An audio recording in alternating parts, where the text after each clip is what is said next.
mula sa sinagoga, diretso siya sa bahay ni Simon, kung saan ang lagnat ay nag-aapoy.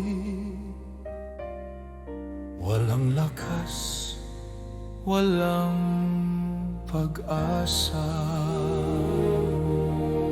Ang biyena ni Simon ay nakahiga, nag-aapoy sa lagnat. Si Jesus ay yumuko, hinawakan ng kamay, inutusan ng lagnat.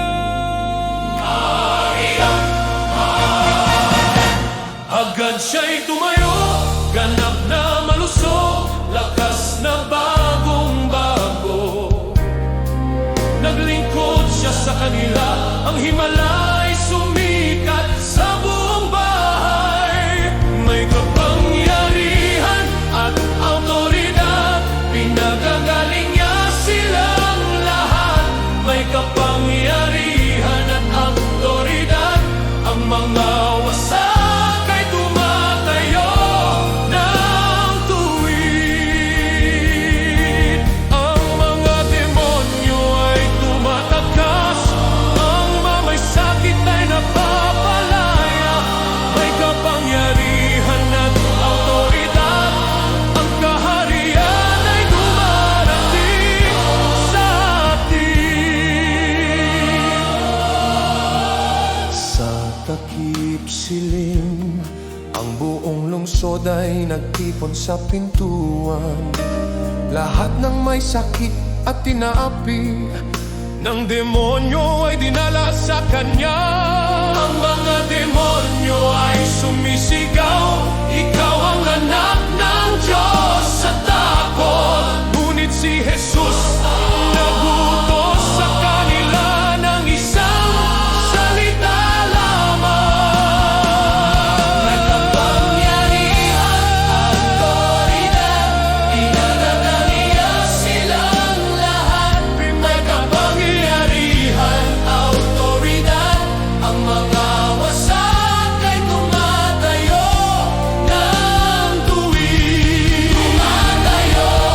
Bawat sakit, bawat demonyo ay umuyuko sa kanyang pangalan. May kapangyarihan at autoridad, magpakailanman siya ang hari.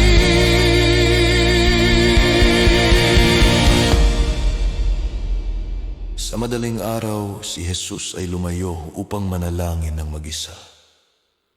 Ang katotohanan, may kapangyarihan at autoridad.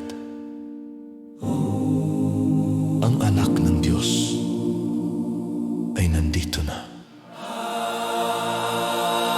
May kapangyarihan at autoridad, pinagagaling niya silang lahat. Pinagagaling.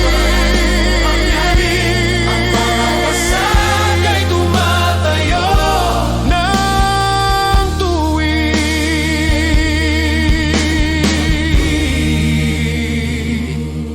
Bawat sakit, bawat demonyo ay umuyuko sa kanyang pangalan.